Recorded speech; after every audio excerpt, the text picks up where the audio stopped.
Good morning students. आज next lecture में हम आ गए हैं। नेक्स्ट लेक्चर बर्नौलीज थ्योरम से ही रिलेटेड है, जो मैंने पिछले लेक्चर में डिस्कस किया था। मैंने बर्नौलीज थ्योरम में आपको बताया था कि फ्लूइड के पास, अगर हम बात करें फ्लूइड के पास एनर्जी की, तो मैंने पढ़ाया था फ्लूइड के पास तीन तरह की एनर्जी होती है। मैंने बताया था कि फ्लूइड के पास तीन तरह की एनर्जी होती है। पहली एनर्जी एवरीबॉडी नोज, जिसे हम कहते हैं काइनेटिक एनर्जी। इसका फॉर्मूला होता है हाफ mv²। दूसरी एनर्जी मैंने पढ़ाया था, नहीं दूसरी एनर्जी को बंद करो अभी, ये तो फॉर्मूला होता है काइनेटिक एनर्जी का। लेकिन अगर मैं बोलूं काइनेटिक एनर्जी तो ठीक है, लेकिन kinetic energy per unit volume बताओ, मतलब फ्लूइड के सिर्फ यूनिट वॉल्यूम का, एक वॉल्यूम का। तो वहां पे भी मैंने बताया था, इसको वॉल्यूम से डिवाइड कर देंगे इस फॉर्मूले को, तो half mv² divided by volume, ये हो गया kinetic energy per unit volume.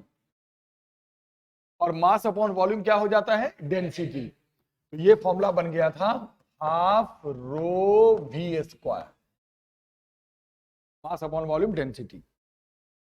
फिर मैंने पढ़ाया था कि अगर फ्लूइड के अंदर लिक्विड भी आता है और गैस भी आता है। अगर वो फ्लूइड ग्राउंड से कुछ हाइट पे है, तो आपको पता है कोई भी चीज हाइट पे हो, चाहे सॉलिड हो, लिक्विड हो, गैसेस मॉलिक्यूल्स हैं, उनके पास पोटेंशियल एनर्जी भी आती है।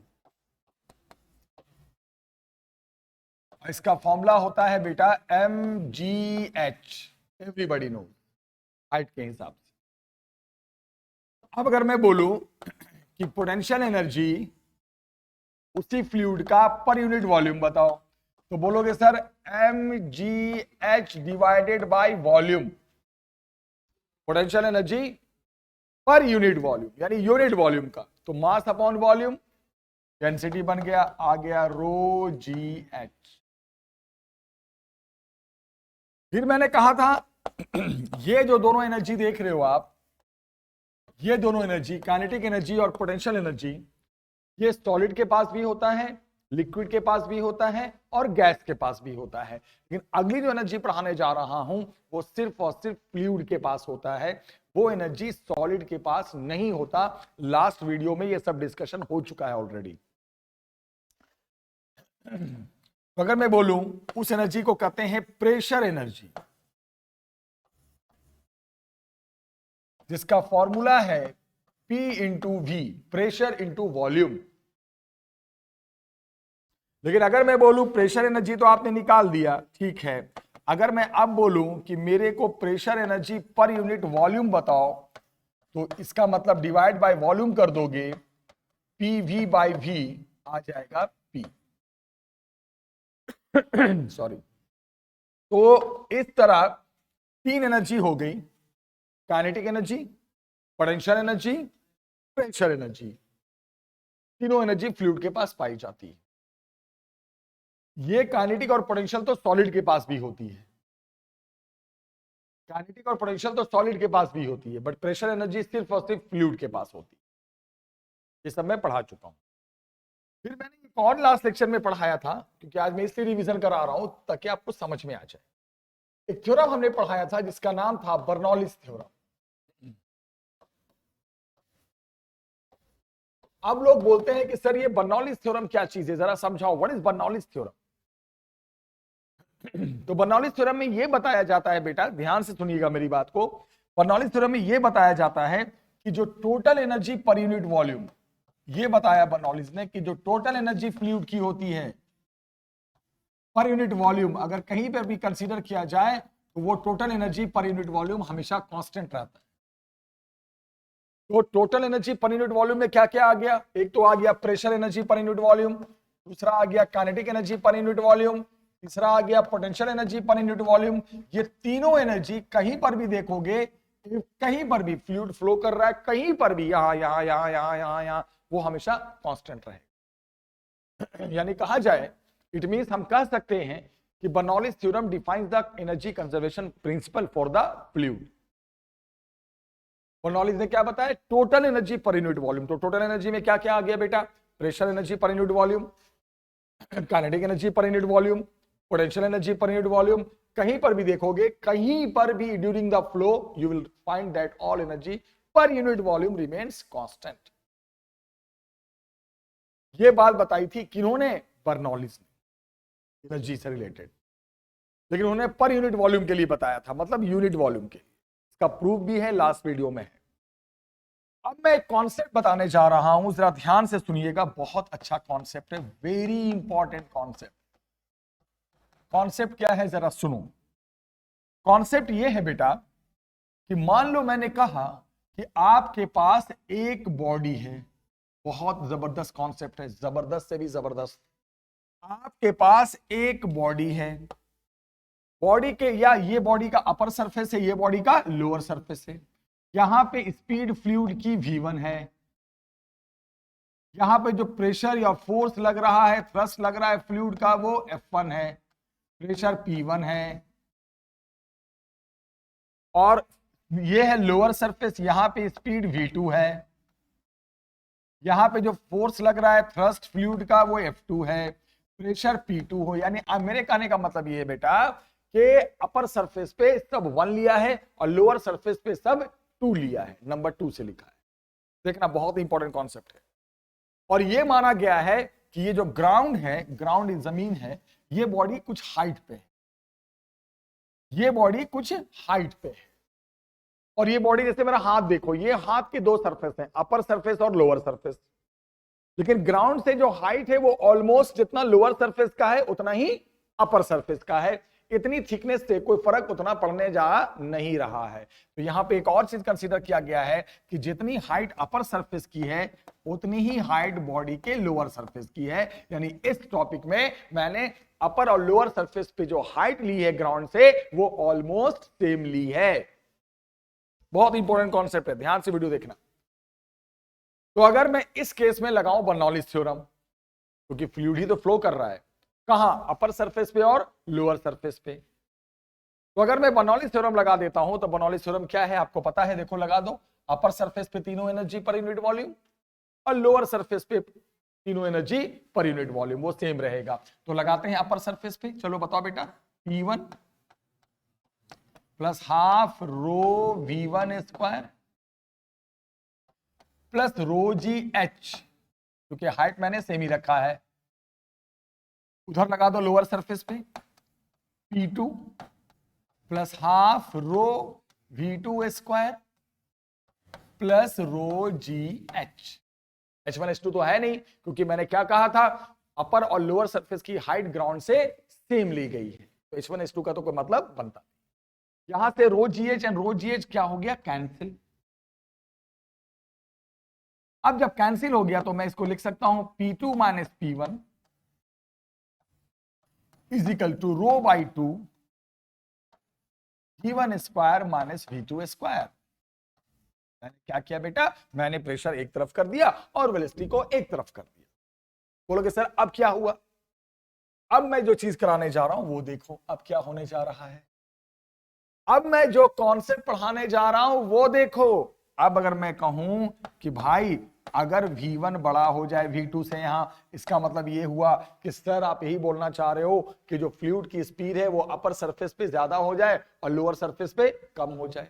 तो थोड़ा सा दिमाग लगाओ, थोड़ा सा, ज्यादा नहीं।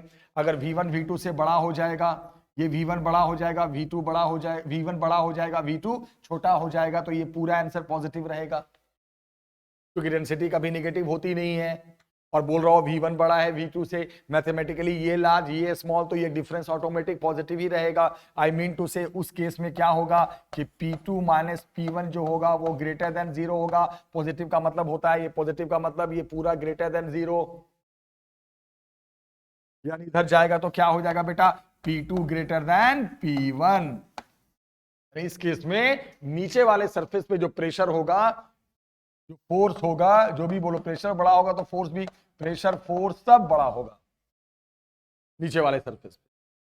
और अगर मैं उल्टा बोल दूं कि अगर नहीं भैया V1 छोटा है V2 से, मतलब अपर सरफेस पे फ्लूइड की स्पीड कम हो गई, नीचे वाले सरफेस के नीचे जो स्पीड है फ्लूइड की वो ज्यादा है, तो सोचो अगर V1 कम हो जाए और V2 ज्यादा हो जाए, एकदम सिंपल वे में ध्यान से देखना, अगर V1 कम हो जाए V2 ज्यादा हो जाए तो ये डिफरेंस अपने आप निगेटिव आएगा। नेगेटिव आने का मतलब ये हुआ बेटा कि P2 माइनस P1 जो है वो लेस देन 0 हो जाएगा, नेगेटिव हो जाएगा। नेगेटिव का मतलब लेस देन 0, इसका मतलब ये हो गया कि P2 लेस देन P1, तो जो वहां पे थ्रस्ट लग रहा है, फोर्स लग रहा है, वो भी लेस देन F1। मैं कहना ये चाह रहा था और ये प्रूव भी कर दिया कि अगर जिस सरफेस पे स्पीड ज्यादा होती है फ्लूइड का, जिस सरफेस पे स्पीड ज्यादा होता है फ्लूइड का, उस सरफेस पे प्रेशर और फोर्स कम होता है।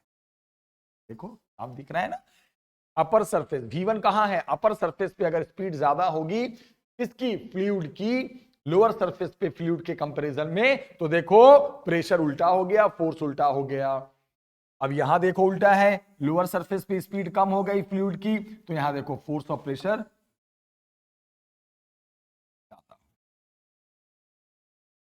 तो मैं ये कहना चाह रहा था, आपने ये सीखा मेरे भाई कि भाई जब जिस सरफेस पे फ्लूइड की स्पीड ज्यादा होती है उस सरफेस पे फोर्स और प्रेशर कम लगता है, और जिस सरफेस पे फ्लूइड की स्पीड कम होती है उस सरफेस पे फोर्स और प्रेशर ज्यादा लगता है।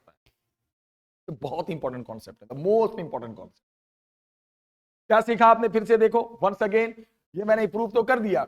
जिस सर V1 क्या है, पहले बताओ V1 क्या है, अपर सरफेस पे स्पीड, और V2 क्या है, लोअर। 1 का मतलब अपर सरफेस पे सब कुछ है, जिसमें नंबर 2 लगा है वो लोअर सरफेस पे है। अगर V1 V2 से ग्रेटर हो जाए, मतलब फ्लूइड की स्पीड कहां ज्यादा हो जाए, अपर सरफेस पे, तो साफ दिख रहा है कि प्रेशर और फोर्स लोअर सरफेस पे ज्यादा होगा। प्रूफ तो कर दिया मैंने, अभी प्रूफ किया ना ये चीज को। और अगर लोअर सरफेस पे स्पीड कम हो जाए, सॉरी V1 है, V1 लेस देन V2 का मतलब अगर अपर सरफेस पे स्पीड कम हो जाए फ्लूइड की, तो देखो प्रेशर में उल्टा हो गया, तो P2 भी कम हो गया, नीचे प्रेशर कम हो गया, ऊपर प्रेशर ज्यादा हो गया। क्लियर? इससे कॉन्सेप्ट सीखने को मिला ना आपको, क्या कॉन्सेप्ट सीखने को मिला, फाइनली आप सीखे क्या इसमें, जिस सरफेस पे फ्लूइड की स्पीड कम होगी वहां पे फोर्स और प्रेशर ज्यादा होगा फ्लूइड का, जिस सरफेस पे फ्लूइड की स्पीड ज्यादा होगी वहां पे फ्लूइड का प्रेशर और फोर्स कम लगेगा। मेन ये बताना चाह रहा था ये कॉन्सेप्ट, लेकिन ये शर्त है, कंडीशन है कि दोनों सरफेस की हाइट सेम होनी चाहिए। अगर हाइट हाइट कैंसिल नहीं होगा इक्वेशन में, तो फिर तो ऐसा हम कर ही नहीं पाएंगे। ये कब पॉसिबल है, समझ में आ गया कि दोनों सरफेस की हाइट ग्राउंड से सेम होनी चाहिए, तब ये कंडीशन लगेगा कि अगर अपर सरफेस पे स्पीड फ्लो की ज्यादा है फ्लूइड की, तो वहां पे फोर्स और प्रेशर सब कम होगा, और अपर सरफेस पे अगर फ्लूइड की स्पीड कम हो गई तो वहां पे फोर्स और प्रेशर ज्यादा लगेगा, उल्टा रिलेशन है। तो बोलोगे सर इतना तो समझ में आ गया, ये बहुत इंपॉर्टेंट कॉन्सेप्ट है, वेरी वेरी इंपॉर्टेंट कॉन्सेप्ट। ये किससे आया, ये बर्नौलीज के कॉन्सेप्ट से आया। लेकिन मेन इंपॉर्टेंट बात आप समझो कि ये कॉन्सेप्ट तभी लगता है जब अपर सरफेस और लोअर सरफेस की हाइट ग्राउंड लेवल से ऑलमोस्ट सेम हो, तभी, अदरवाइज नहीं, अदरवाइज ये सब आप बोल ही नहीं सकते, क्योंकि जब तक ये टर्म कैंसिल नहीं होगा तब तक ऐसे इक्वेशन बनेंगे नहीं, तब तक इस बात को प्रूफ नहीं कर सकते। तो अब आपने जब इस कॉन्सेप्ट को देख लिया है, तो इस कॉन्सेप्ट के बेस पे मैं कुछ आपको कॉन्सेप्ट बताऊंगा। पहले कॉन्सेप्ट ये तो समझ में आ गया, अच्छे से आ गया कि प्रेशर हो या फ्लूइड जो फोर्स लगाता है वो हो, ये सारी की सारी चीजें फ्लूइड के स्पीड की इनवर्सली होती है। दिस इज द कॉन्सेप्ट, जो भी फ्लूइड की स्पीड है उसके इनवर्सली होती है। जिस सरफेस पे फ्लूइड की वेलोसिटी ज्यादा होगी उस सरफेस पे प्रेशर और फोर्स कम लगेगा। ये बहुत बड़ा कॉन्सेप्ट। इसका मैं एक बहुत इंपॉर्टेंट चीज बताता हूं, प्रैक्टिकल लाइफ से जुड़ी हुई चीज, सुनो ध्यान से। सबसे पहले तो मैं आपको एक बात बता दूं, ये आपके पास एक सरफेस है, once again I am repeating the same thing. ये अपर सरफेस है, V1 flow speed, thrust F1, thrust यानी फोर्स, प्रेशर P1। ये लोअर स्पीड, लोअर सरफेस पे स्पीड किसकी, फ्लूइड की। फ्लूइड का मतलब लिक्विड या गैस जो भी यहां फ्लो कर रहा है। ये फोर्स, ये प्रेशर। अब मैं ये बोलना चाह रहा हूं, जरा ध्यान से सुनो, अच्छे से सुनना। अब बेटा बात बताओ, अगर इस केस में ऐसा हो जाए कि V1 ग्रेटर देन V2 हो जाए, बोलोगे सर अभी तो आपने पढ़ाया ही पढ़ाया कि अगर अपर सरफेस पे फ्लो की स्पीड ज्यादा हो जाए, तो क्या हो जाएगा आपको पता ही है बेटा, तब जो फोर्स लगा रहा है फ्लूइड फ्लक्स वो नीचे ज्यादा होगा, प्रेशर जो होगा वो नीचे से ज्यादा लगेगा। तो अभी मैंने प्रूफ ही किया इस बात को 2 मिनट पहले। तो इसका मतलब अगर अपर सरफेस पे फ्लो स्पीड ज्यादा हो, किसी भी बॉडी के अपर सरफेस पे फ्लो स्पीड ज्यादा हो, किसकी, फ्लूइड की, तो ये तो पक्का डिसाइडेड हो गया है कि नीचे से फोर्स ज्यादा लगेगा, नीचे से प्रेशर ज्यादा लगेगा। तो एक फोर्स नीचे से लग रहा है, एक फोर्स ऊपर से लग रहा है, नीचे से फोर्स ज्यादा लग रहा है, ऊपर से फोर्स कम लग रहा है। इस केस में तो जो नेट फोर्स होगा वो ऊपर की तरफ ही जाएगा, नेट प्रेशर जो होगा ऊपर की तरफ ही जाएगा।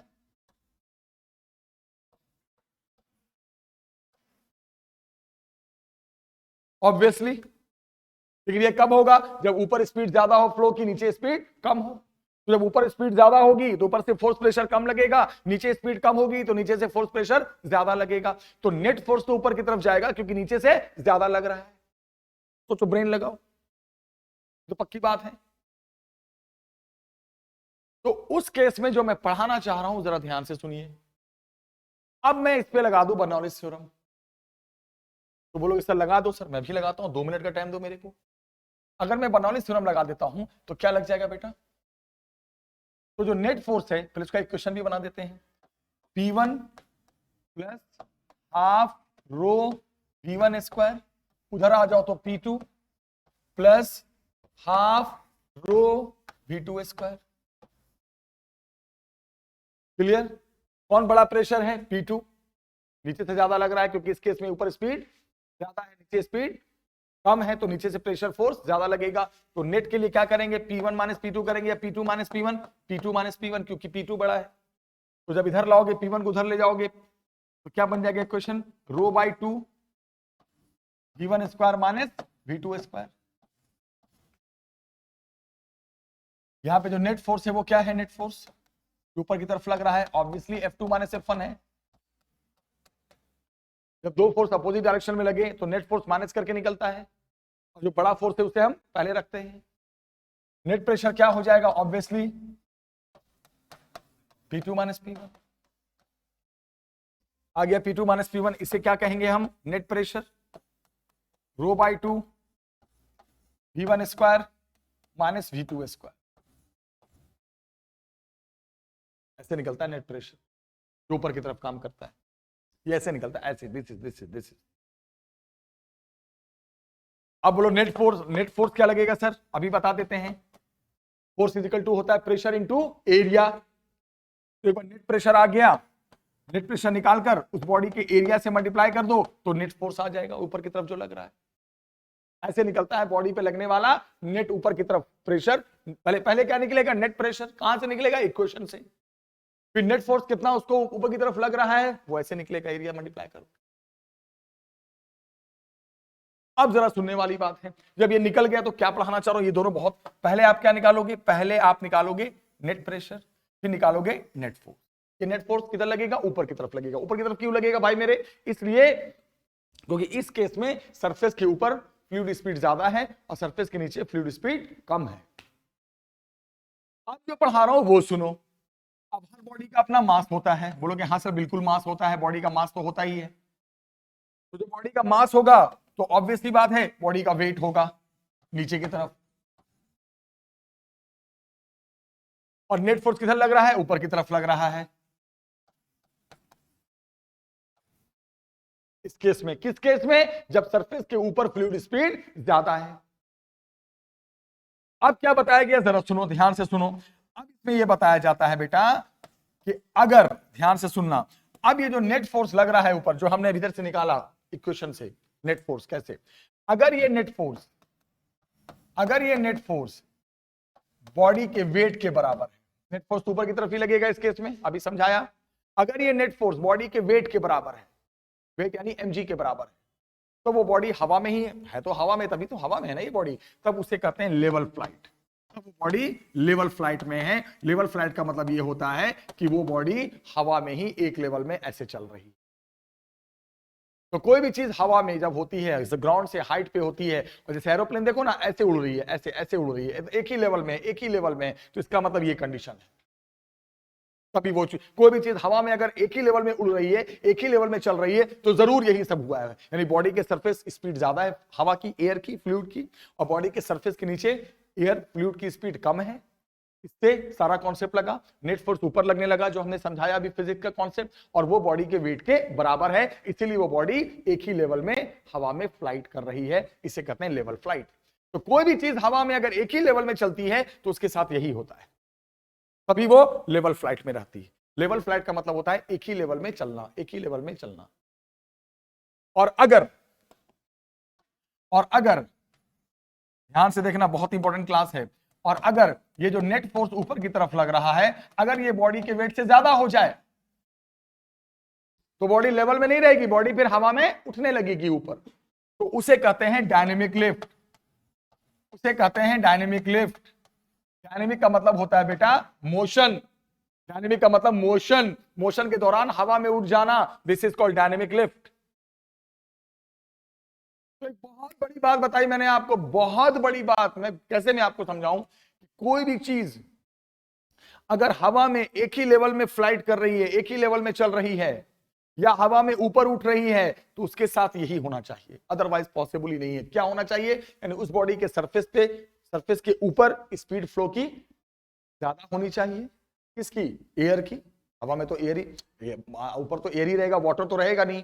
ऊपर फ्लो स्पीड ज्यादा होनी चाहिए एयर की, सरफेस के नीचे फ्लो स्पीड कम होनी चाहिए, जिससे बर्नौलिस के कॉन्सेप्ट से ऊपर से फोर्स ऑफ प्रेशर कम लगेगा, नीचे से फोर्स ऑफ प्रेशर ज्यादा लगेगा, जिस कारण एक नेट फोर्स, क्योंकि एक नीचे से लग रहा है एक ऊपर से लग रहा है, तो नेट फोर्स तो माइनस करके ही जाएगा, और किधर जाएगा? ऊपर की तरफ जाएगा। क्यों? क्योंकि नीचे से लगने वाला फोर्स ज्यादा है। तो जो नेट फोर्स होगा वो F2 माइनस F1 होगा। नेट फोर्स निकालेंगे कैसे इक्वेशन से, उसका भी मैंने तरीका बता दिया कैसे निकालेंगे। अगर वो नेट फोर्स बॉडी के वेट के बराबर है तो वो बॉडी लेवल फ्लाइट कहलाती है, ऐसे चल रही है, गिर नहीं पा रही है।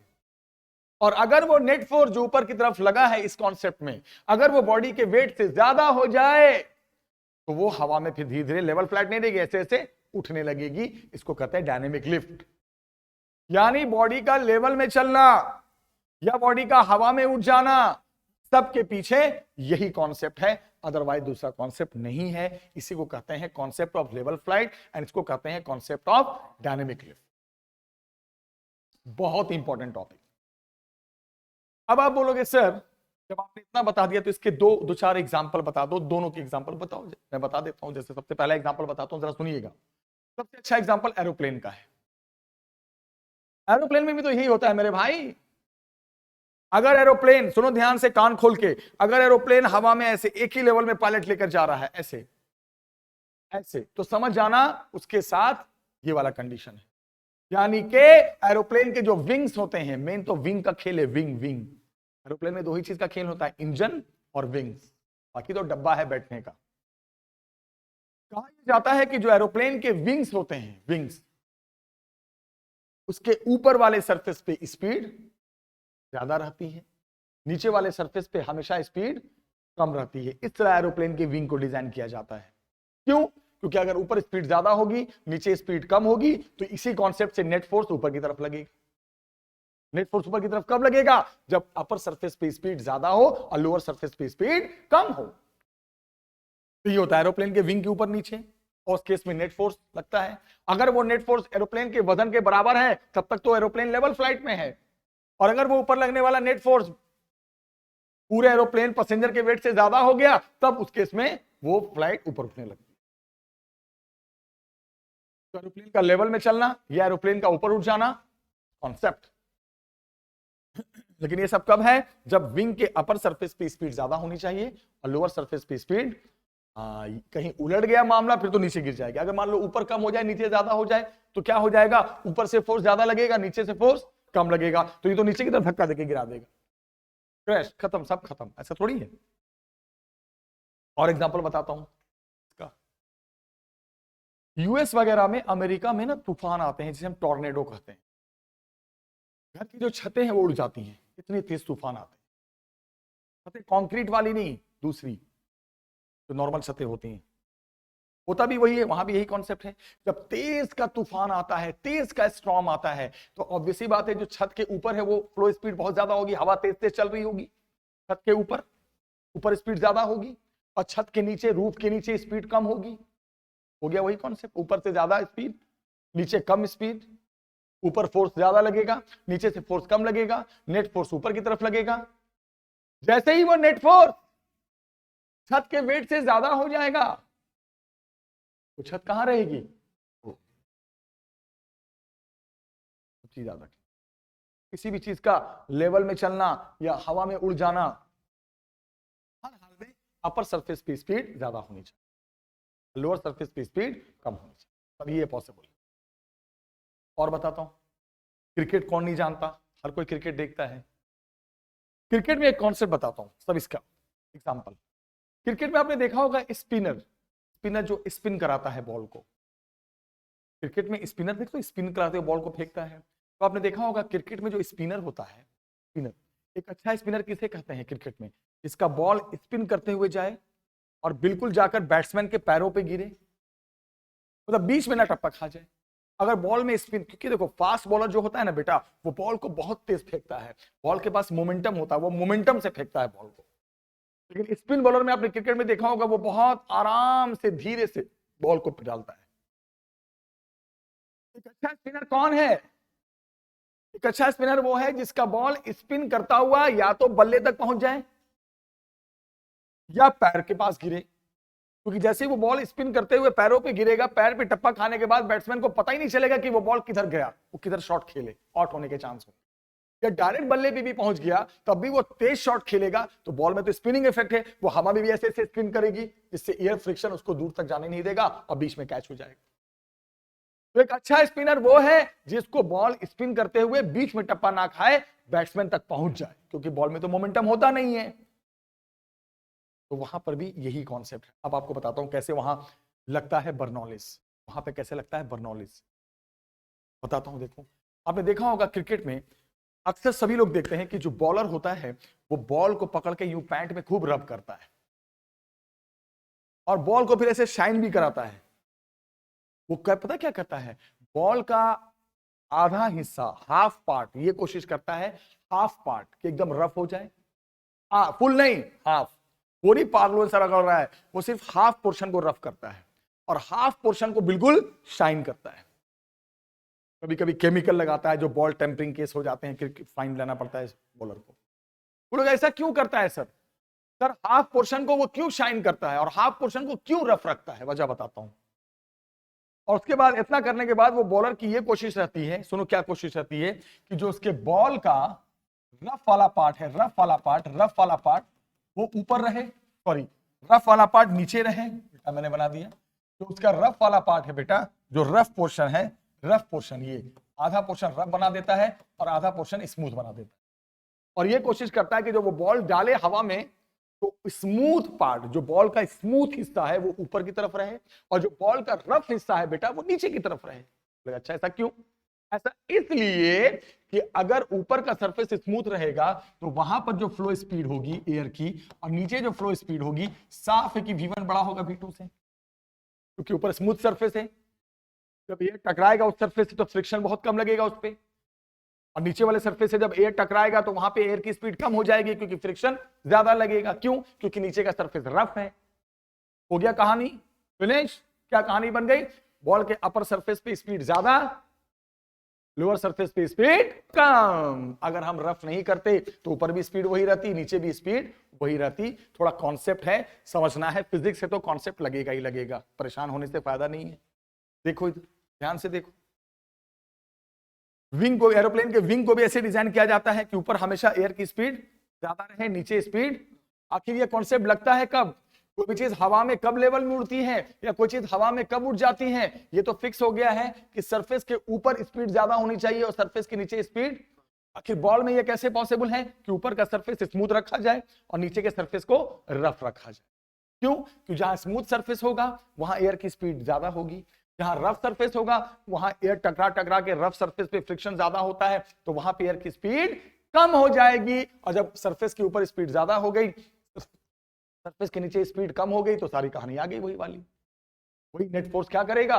अगर वो बॉल नहीं गिर रहा है तो इसका मतलब नेट फोर्स उसके वेट को संभाल रखा। अगर चाहते हो कि बॉल हवा में ना गिरे, टप्पा ना खाए, तो एक तो फोर्स चाहिए ना जो उसके बॉल के वेट को संभाल के रखे। ये कब लगेगा ऊपर की तरफ? जब ये कंडीशन हो। ये कंडीशन कब होगा? जब ऊपर स्पीड ज्यादा हो, नीचे स्पीड कम हो। ऊपर स्पीड ज्यादा कब होगी? जो बॉल का ऊपरी हिस्सा स्मूथ हो, निचली हिस्सा रफ हो, इसीलिए वो ऐसे रफ करता है। गिरने नहीं देना है बॉल को, बीच में टप्पा नहीं खाने देना भाई, वरना गया 6। उसके लिए क्या होना चाहिए? या तो बॉल एक ही लेवल में पहुंच जाए या बॉल उठ कर जाए। अगर बॉल उठ के जा रही है तो इसका मतलब नेट फोर्स mg से बड़ा है बॉल के, और अगर बॉल गिर नहीं रही है, एक ही लेवल में पहुंच रही है, तो इसका मतलब वो फोर्स mg के बराबर है। या बॉल उठ के जाए या बॉल लेवल में जाए, बट पहुंचना है बैट्समैन। कैसे भी पहुंचाओ, आपकी मर्जी। हर हाल में दोनों में से कोई भी कंडीशन लग जाए, बॉलर का बॉल बैट्समैन तक पहुंच जाएगा, बीच में टप्पा नहीं खाएगा। तो किसी भी चीज को हवा में ऊपर उठाने के लिए या किसी भी चीज को लेवल फ्लाइट में रखने के लिए एक बात तो तय हो गया, वो ये बात ये तय हो गया कि हर हाल में बॉडी के सरफेस के ऊपर फ्लो स्पीड ज्यादा होनी चाहिए और सरफेस के नीचे उस फ्लूइड की फ्लो स्पीड कम होनी चाहिए। तभी ऊपर से फोर्स कम लगेगा, प्रेशर कम लगेगा, नीचे से फोर्स प्रेशर ज्यादा लगेगा, नेट फोर्स ऊपर की तरफ जाएगा। जब तक वो बॉडी के वेट को संभाल के रखेगा तब तक बॉल लेवल में रहेगी, और अगर ज्यादा हो जाएगा तो वो बॉडी, बॉल, एरोप्लेन, छत जो भी है वो ऊपर उठ जाएगी, बट गिरेगी नहीं। लेकिन ध्यान रखना, गिरने नहीं देगा, या तो लेवल में रखेगा या ऊपर उठाएगा, गिरने नहीं देगा बॉडी को भाई। लेकिन ये कब? यही कॉन्सेप्ट है, कब? ये बहुत इंपॉर्टेंट है। ऊपर फ्लो स्पीड ज्यादा होनी चाहिए, नीचे फ्लो स्पीड कम होनी। तो ये जो मैंने आज आपको डिस्कस किया, इस टॉपिक पे मैंने बर्नौलीज के एप्लीकेशंस बताए, एग्जांपल बताए, 2 एग्जांपल बताए, एक लेवल फ्लैट बताया और एक डायनेमिक लिफ्ट बताया। दोनों केस कब पॉसिबल है वो बताया। बेटा हम नेक्स्ट वीडियो में बहुत छोटी वीडियो बनाएंगे, उसमें बर्नौलीज के क्वेश्चंस कराएंगे, न्यूमेरिकल्स कराएंगे। आज तो मैंने कॉन्सेप्ट बताया, अगली क्लास में हम क्वेश्चंस कराएंगे। तब तक वीडियो को देखना, लाइक करना और सब्सक्राइब नहीं किया तो कर लो और आगे भी शेयर करो। मिलते हैं नेक्स्ट वीडियो में, टेक केयर, बाय।